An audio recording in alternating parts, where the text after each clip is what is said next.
Good morning, everybody. It's Friday, and welcome to Penn Vicarage. And I hope this finds you well and cheerful. It's lovely to see you this morning, and I hope you're well. Just to remind you, for the last time this weekend, we can't meet together physically as a church, but there'll be lots of services going out online this weekend, including the Bishop of Lichfield's Advent address, which will come out tomorrow. Lots of services online over the weekend. Do join us in worship, wherever you may be. It'd be good to have you with us. And next weekend, of course, not this weekend, next weekend, back in church again as before. Right, continuing our adventure through Revelation. Friends, we are nearly there. We're in chapter 18 out of 22. We're 80% of the way through, and we're getting there. So without further ado, I'm going to read you Revelation chapter 18. Now, it's a very, very long chapter, so this morning I'm just going to read to you verses 1 to 10. It goes on in the same vein afterwards. Read it at your leisure if you want to, but Revelation chapter 18, you'll get the general idea. Here goes. After this, I saw another angel coming down from heaven, having great authority, and the earth was made bright with his splendour. He called out with a mighty voice, "Fallen, fallen is Babylon the Great. It's become a dwelling place of demons, a haunt for every foul and hateful bird, a haunt for every foul and hateful beast. For all the nations have drunk of the wine of the wrath of her fornication, and the kings of the earth have committed fornication with her. And the merchants of the earth have grown rich from the power of her luxury." And I heard another voice from heaven saying, "Out of her, my people, so that you do not take part in her sins, so that you do not share in her plagues. For her sins are heaped high in heaven, and God has remembered her iniquities. Render to her as she herself was rendered, and repay her double for her deeds. Mix a double draught for her in the cup she mixed, as she glorified herself and lived luxuriously. So give her a like measure of torment and grief. Since in her heart she says, 'I rule as a queen, I am no widow, and I will never see grief.' Therefore her plagues will come in a single day, pestilence and mourning and famine, and she shall be burned with fire. For mighty is the Lord God who judges her. And the kings of the earth who have committed fornication and lived in luxury with her will weep and wail over her when they see the smoke of her burning. They will stand far off in fear of her torment and say, 'Alas, alas, the great city, Babylon, the mighty city, for in 1 hour your judgment has come.'" And I'm going to move now to the last verse, verse 24. "And in you was found the blood of prophets and of saints, and of all who've been slaughtered on earth." And this is the word of the Lord. Thanks be to God. You can read the rest of the chapter at your leisure. So, to understand this chapter, really, I think you've got to clarify something. You've got to basically make sure you don't mix up your whores and your Babylons. Yesterday we had the whore, which was unfaithfulness of God's people. And when God's people are not faithful to God, when God's people trust in other things, you might see when God's people prostitute themselves and get into bed with other things, that's what they call unfaithfulness to God's people.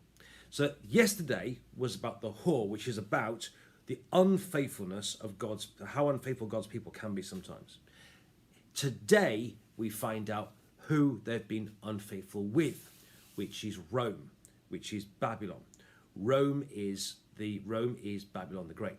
So yesterday we had the whore who wore the mark of Babylon. Today we have Babylon itself. It's got to clarify that. Okay. And today we find out what happens to Babylon. And basically, Babylon's got big trouble coming. For Babylon, in the words of Fraser from Dad's Army, it's doom, doom, and more doom. That's what's coming to Babylon. And it's going to happen hard, it's going to happen fast, and it's going to happen soon. So that's the message. Babylon, which means Rome, has got it coming to it. Doom is coming, it's going to happen fast, it's going to happen hard, and it's going to happen soon. So you might be thinking, okay, a bit more fire and brimstone this morning. Well, what's it really all about? Why do we need to hear this? Well, good question. Well, 3 things very briefly. Firstly to say is, for God's people at the time, Rome must have felt like an unassailable enemy. Okay, Rome must have just felt absolutely enormous. And they must have felt very, very small and insignificant. And they must have wondered what the future held in view of this massive great beast, which was the Roman Empire. I mean, the Roman Empire got into every aspect of life. It was trade, economy, politics, military, religion. It was everywhere. Rome must have felt like a massive, unassailable enemy. But what this is saying is its days are numbered, and, victory will come over it, and it will happen quickly, it will happen hard, and it will happen soon. And I suppose what I think it is for us today is, I think as a church, sometimes we can feel very small, and sometimes we can feel as though we're coming against unassailable barriers. All sorts of things can come against us. But actually, if they can have victory over the Roman Empire, then there can be victory for us today. So nothing is greater than God. In Jesus, we do have the final victory. His cross and his resurrection do put us on the winning team. And however big our enemy, however big a thing we may come up against, nothing is too difficult or too big for God. So that's the first thing to say. Second thing is, okay, the fall of the Roman Empire might not mean much to us, but it did to the people at the time. And I think we need to remember that the people who were the victims of Rome were the Christians, brothers and sisters at the time. And if it wasn't for these brothers and sisters passing on the baton to us, my friends, we wouldn't have the gospel today. And I suppose, in a sense, a bit like we look at stories of heroism from the war, and we thank God for the bravery of people who laid down their lives then so that we can live in freedom. Similarly, it's right, actually, that we celebrate what the saints have done in the past and things that they endured so that we can have the gospel today. So as we rightly remember those who gave their lives and so on in wars so that we can have freedom, in a similar sort of way, but I'd argue even more so, actually, we can actually thank God for the people Christian brothers and sisters who suffered so much and endured so much so that we can have the gospel of Jesus Christ today. So that's important too. But what I think is also interesting about this is, if you read through the chapter, Rome has got it coming, and there's doom, and more doom. But if you read through the chapter, not everybody is sad to see Rome go. Rome wasn't all bad.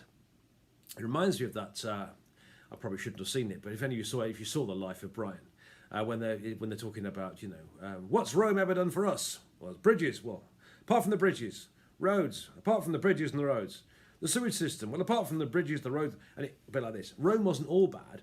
Rome did a lot of things good. It did give an economic system. It did have trade and so on. And these aren't bad things in themselves. Where Rome went wrong was Rome became proud. Rome became self-sufficient. That's what it means when it says, I'll never be a widow. Nothing can ever happen to me, they say. We are unassailable. Nothing can ever go wrong for us because we're proud. We've done everything. We are world rulers and so on.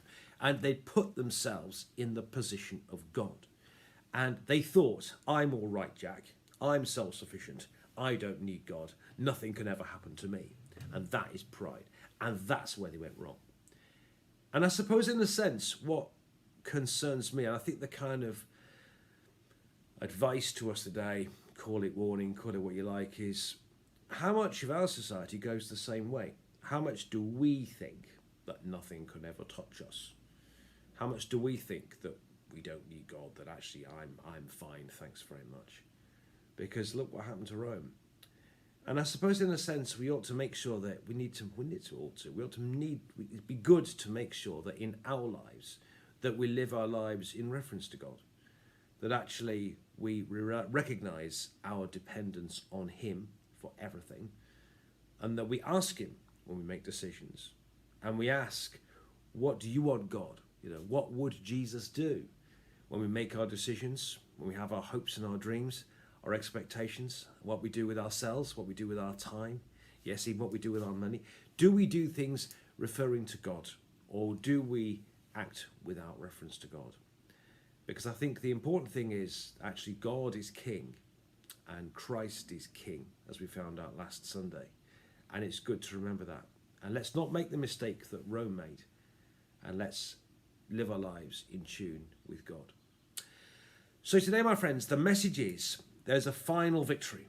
In God, we are on the winning team. That's the important thing to do. Let's remember, secondly, our brothers and sisters who gave so much so that we can have the gospel today. And let's remember that Christ is King. And let's put Him in His rightful place in